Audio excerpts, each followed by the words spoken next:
Artigo da pesquisa do cientista Rupert Sheldrake. Este artigo foi compartilhado por José Tadeu Abrantes. A teoria do centésimo macaco. Rupert Sheldrake é um biólogo, bioquímico, parapsicólogo, escritor e palestrante inglês, mais conhecido por sua teoria da morfogênese.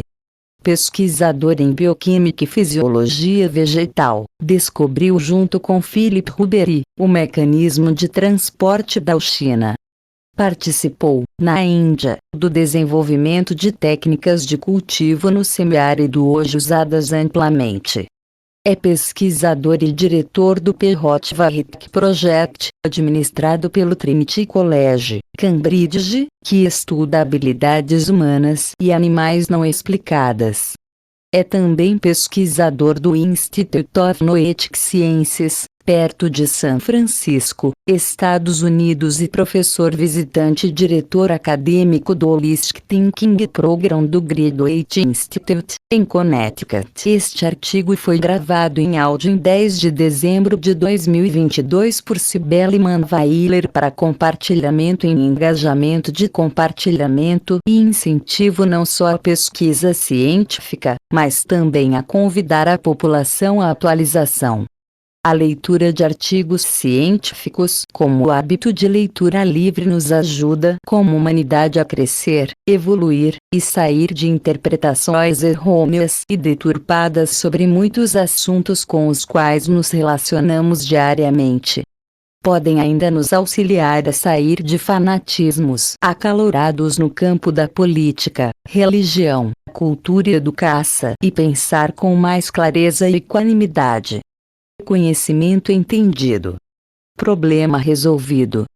Gratidão. Cibele Manweiler. Ressonância mórfica. A teoria do centésimo macaco. Na biologia, surge uma nova hipótese que promete revolucionar toda a ciência. Por José Tadeu Abrantes. Era uma vez duas ilhas tropicais, habitadas pela mesma espécie de macaco, mas sem qualquer contato perceptível entre si. Depois de várias tentativas e erros, um esperto símio da ilha descobre uma maneira engenhosa de quebrar cocos, que lhe permite aproveitar melhor a água e a polpa. Ninguém jamais havia quebrado cocos dessa forma. Por imitação, o procedimento rapidamente se difunde entre os seus companheiros e logo uma população crítica de 99 macacos domina a nova metodologia. Quando o centésimo símio da ilha aprende a técnica recém-descoberta, os macacos da ilha B começam espontaneamente a quebrar cocos da mesma maneira. Não houve nenhuma comunicação convencional entre as duas populações. O conhecimento simplesmente se incorporou aos hábitos da espécie. Este é uma história fictícia, não um relato verdadeiro. Numa versão alternativa, em vez de quebrarem cocos, os macacos aprendem a lavar raízes antes de comê-las. De um modo ou de outro, porém, ela ilustra uma das mais ousadas e instigantes ideias científicas da atualidade: a hipótese dos campos mórficos, proposta pelo biólogo inglês Rupert Sheldrake. Segundo o cientista, os campos mórficos são estruturas que se estendem no espaço-tempo e moldam a forma e o comportamento de todos os sistemas do mundo material. Átomos, moléculas, cristais, organelas, células, tecidos, órgãos, organismos, sociedades, ecossistemas, sistemas planetários, sistemas solares, galáxias. Cada uma dessas entidades estaria associada a um campo mórfico específico. São eles que fazem com que um sistema seja um sistema, isto é, uma totalidade articulada e não um mero ajuntamento de partes. Sua atuação é semelhante à dos campos magnéticos da física. Quando colocamos uma folha de papel sobre um ímã e espalhamos pó de ferro em cima dela, os grânulos metálicos distribuem-se ao longo de linhas geometricamente precisas. Isso acontece porque o campo magnético do ímã afeta toda a região à sua volta. Não podemos percebê-lo diretamente, mas somos capazes de detectar sua presença por meio do efeito que ele produz, direcionando as partículas de ferro. De modo parecido, os campos mórficos distribuem-se imperceptivelmente pelo espaço-tempo, conectando todos os sistemas individuais que a eles estão associados. A analogia termina aqui, porém. Porque, ao contrário dos campos físicos, os campos mórficos de Sheldrake não envolvem transmissão de energia. Por isso, sua intensidade não decai com o quadrado da distância, como ocorre, por exemplo, com os campos gravitacional e eletromagnético. O que se transmite através deles é pura informação. É isso que nos mostra o exemplo dos macacos. Nele, o conhecimento adquirido por um conjunto de indivíduos agrega-se ao patrimônio coletivo, provocando um acréscimo de consciência que passa a ser compartilhado por toda a espécie. Até os cristais, o processo responsável por essa coletivização da informação foi batizado por Sheldrake com o nome de ressonância mórfica. Por meio dela, as informações se propagam no interior do campo mórfico, alimentando uma espécie de memória coletiva. Em nosso exemplo, a ressonância mórfica entre macacos da mesma espécie teria feito com que a nova técnica de quebrar cocos chegasse à ilha B, sem que para isso fosse utilizado qualquer meio usual de transmissão de informações. Parece telepatia. Mas não é. Porque, tal como a conhecemos, a telepatia é uma atividade mental superior, focalizada e intencional que relaciona dois ou mais indivíduos da espécie humana. A ressonância mórfica, ao contrário, é um processo básico, difuso e não intencional que articula coletividades de qualquer tipo. Sheldrake apresenta um exemplo desconcertante dessa propriedade. Quando uma nova substância química é sintetizada em laboratório, diz ele, não existe nenhum precedente que determine a maneira exata de como ela deverá cristalizar-se. Dependendo das características da molécula, várias formas de cristalização são possíveis. Por acaso ou pela intervenção de fatores puramente circunstanciais, uma dessas possibilidades se efetiva e a substância segue um padrão determinado de cristalização. Uma vez que isso ocorra, porém, um novo campo mórfico passa a existir. A partir de então, a ressonância mórfica gerada pelos primeiros cristais faz com que a ocorrência do mesmo padrão de cristalização se torne mais provável em qualquer laboratório do mundo. E quanto mais vezes ele se efetivar, maior será a probabilidade de que aconteça novamente em experimentos futuros. Com afirmações como essa, não espanta que a hipótese de Sheldrake tenha causado tanta polêmica. Em 1981, quando ele publicou seu primeiro livro, A New Science of Life, Uma Nova Ciência da Vida, a obra foi recebida de maneira diametralmente oposta pelas duas principais revistas científicas da Inglaterra. Enquanto a New Scientist elogiava o trabalho como uma importante pesquisa científica, a Nature considerava o melhor candidato à fogueira em muitos anos. Doutor em biologia pela tradicional Universidade de Cambridge e dono de uma larga experiência de vida, Sheldrake já era, então, suficientemente seguro de si para não se deixar destruir pelas críticas. Ele sabia muito bem que suas ideias heterodoxas não seriam aceitas com facilidade pela comunidade científica.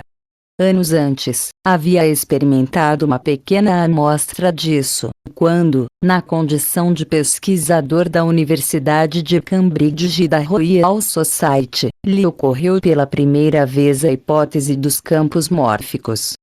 A ideia foi assimilada com entusiasmo por filósofos de mente aberta, mas Sheldrake virou motivo de gozação entre seus colegas biólogos.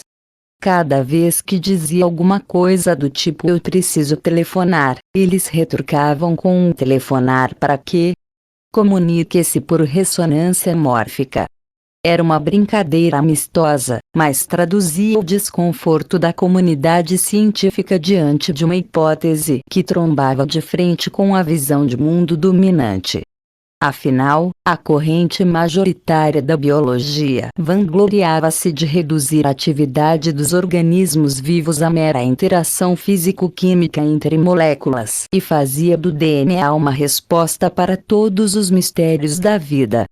A realidade, porém, é exuberante demais para caber na saia justa do figurino reducionista. Exemplo disso é o processo de diferenciação e especialização celular que caracteriza o desenvolvimento embrionário.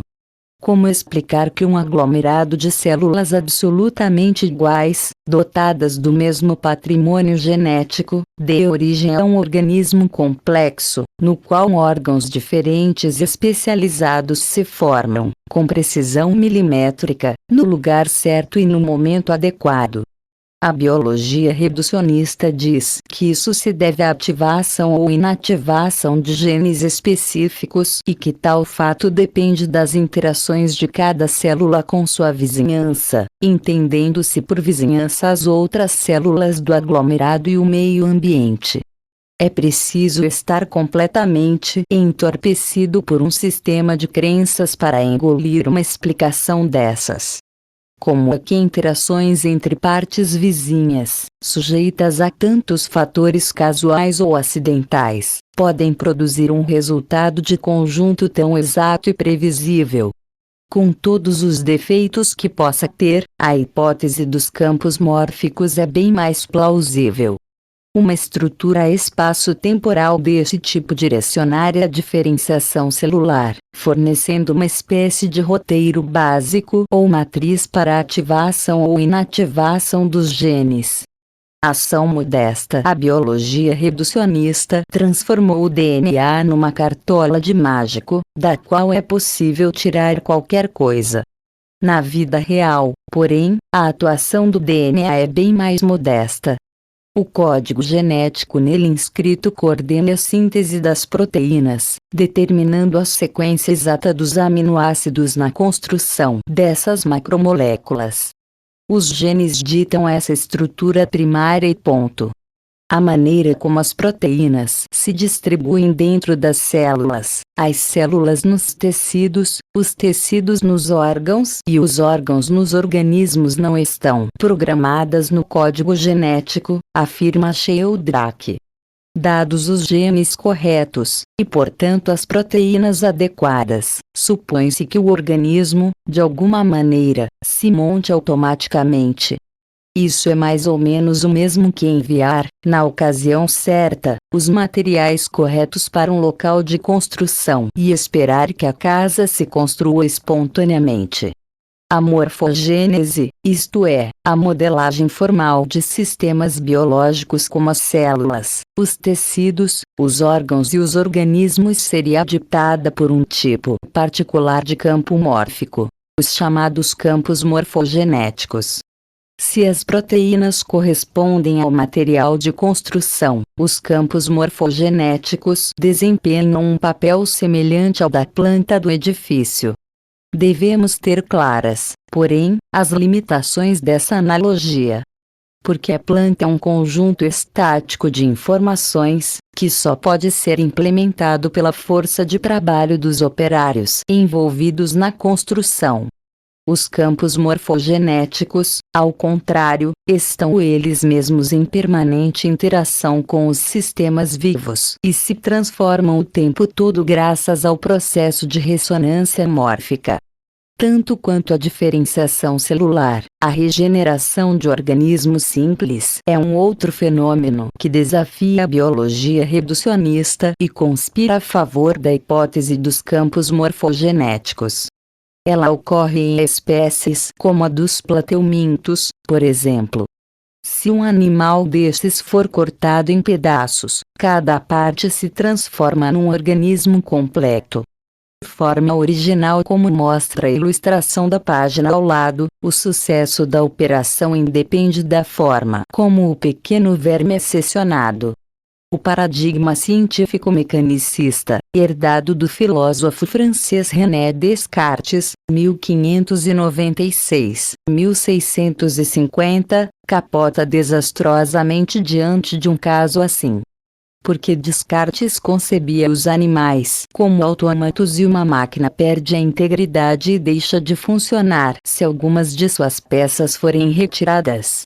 Um organismo como o plateuminto, ao contrário, parece estar associado a uma matriz invisível, que lhe permite regenerar sua forma original mesmo que partes importantes sejam removidas.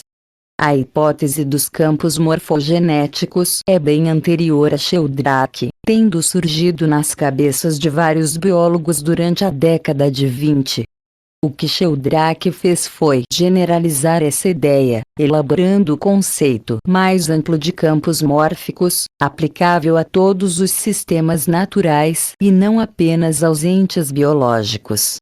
Propôs também a existência do processo de ressonância mórfica, como princípio capaz de explicar o surgimento e a transformação dos campos mórficos. Não é difícil perceber os impactos que tal processo teria na vida humana. Experimentos em psicologia mostram que é mais fácil aprender o que outras pessoas já aprenderam, informa Sheldrake. Ele mesmo vem fazendo interessantes experimentos nessa área. Um deles mostrou que uma figura oculta numa ilustração em alto contraste torna-se mais fácil de perceber depois de ter sido percebida por várias pessoas. Veja o quadro na página ao lado. Isso foi verificado numa pesquisa realizada entre populações da Europa, das Américas e da África em 1983. Em 2 ocasiões, os pesquisadores mostraram as ilustrações 1 e 2 a pessoas que não conheciam suas respectivas soluções. Entre uma enquete e outra, a figura 2 e sua resposta foram transmitidas pela TV. Verificou-se que o índice de acerto na segunda amostra subiu 76% para a ilustração 2, contra apenas 9% para 1. Aprendizado. Se for definitivamente comprovado que os conteúdos mentais se transmitem imperceptivelmente de pessoa a pessoa, essa propriedade terá aplicações óbvias no domínio da educação. Métodos educacionais que realcem o processo de ressonância mórfica podem levar a uma notável aceleração do aprendizado, conjectura Sheldrake. E essa possibilidade vem sendo testada na Rothschild, uma escola experimental de Nova York dirigida pelo matemático e filósofo Ralph Abraham. Outra consequência ocorreria no campo da psicologia. Teorias psicológicas, como as de Carl Gustav Jung e Stanislav Grof, que enfatizam as dimensões coletivas ou transpessoais da psique, receberiam um notável reforço, em contraposição ao modelo reducionista de Sigmund Freud. Leia o artigo Nas Fronteiras da Consciência, em Globo Ciência N32. Sem excluir outros fatores, o processo de ressonância mórfica forneceria um novo e importante ingrediente para a compreensão de patologias coletivas, como o sadomasoquismo e os cultos da morbidez e da violência, que assumiram proporções epidêmicas no mundo contemporâneo, e poderia propiciar a criação de métodos mais efetivos de terapia. A ressonância mórfica tende a reforçar qualquer padrão repetitivo, seja ele bom ou mau, afirmou Sheldrake a Galileu. Por isso, cada um de nós é mais responsável do que imagina. Pois nossas ações podem influenciar os outros e serem repetidas. De todas as aplicações da ressonância mórfica, porém, as mais fantásticas insinuam-se no domínio da tecnologia. Computadores quânticos, cujo funcionamento comporta uma grande margem de indeterminação, seriam conectados por ressonância mórfica, produzindo sistemas em permanente transformação. Isso poderia tornar-se uma das tecnologias dominantes do novo milênio, entusiasma-se Sheldrake. Sem nenhum contato entre si, macacos de uma ilha incorporam os conhecimentos desenvolvidos na outra. Os campos invisíveis comandariam processos e atitudes, da formação do embrião aos modismos. O desenvolvimento do embrião, ao alto. A ciência reducionista não explica como é que células iguais formam órgãos tão diferentes. Nas outras imagens, a moda do piercing e da tatuagem e a febre do futebol, que toma conta do Brasil nas Copas do Mundo. Comportamentos que poderiam ser influenciados pela ressonância mórfica. É mais fácil aprender a ideia que pode mudar o ensino que já foi aprendido por outros. A regeneração do plateuminto, no pé da página. Um fenômeno que desafia a biologia mecanicista. Na outra imagem, uma aula no interior do Brasil. Processo que pode estar sendo facilitado pelo ensino praticado em qualquer parte do mundo. Descuida as figuras ocultas. Um experimento coordenado por Sheldrak mostrou que é mais fácil identificar uma figura oculta numa ilustração em alto contraste de ela já ter sido percebida por outras pessoas. O índice de acerto para a ilustração 2 cresceu 76% depois de ela ter sido transmitida pela televisão. O da ilustração 1, que não foi televisionada, subiu apenas 9%.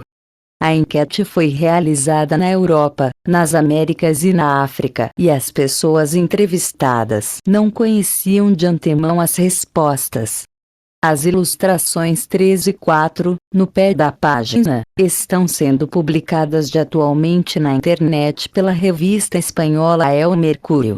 Quem quiser participar da pesquisa deve acessar o endereço http://www.mercurialis.com/ciência/sheldrak/introdução.html. Livros em português. O Renascimento da Natureza. O Reflorescimento da Ciência de Deus, de Rupert Sheldrake, ed. Cultrix Caos, Criatividade e o Retorno do Sagrado. Triálogos nas Fronteiras do Ocidente, de Ralph Abraham, Terence McQueen e Rupert Sheldrake, ed. Cultrix/Pensamento. Livros em inglês. A New Science of Life. The Hypothesis of Morphic Resonance, de Rupert Sheldrake. The Presence of the Past. Morphic Resonance and the Habits of Nature, de Rupert Sheldrake. Natural Grace. Dialogues on Creation, Darkness and the Soul in Spirituality and Science, de Matthew Fox e Rupert Sheldrake. The Physics of Angels. Exploring the Real Universe Science and Spirit Met, de Matthew Fox e Rupert Sheldrake. Seven Experiments that could change the world. A Do-It-Yourself Guide to Revolutionary Science, de Rupert Sheldrake.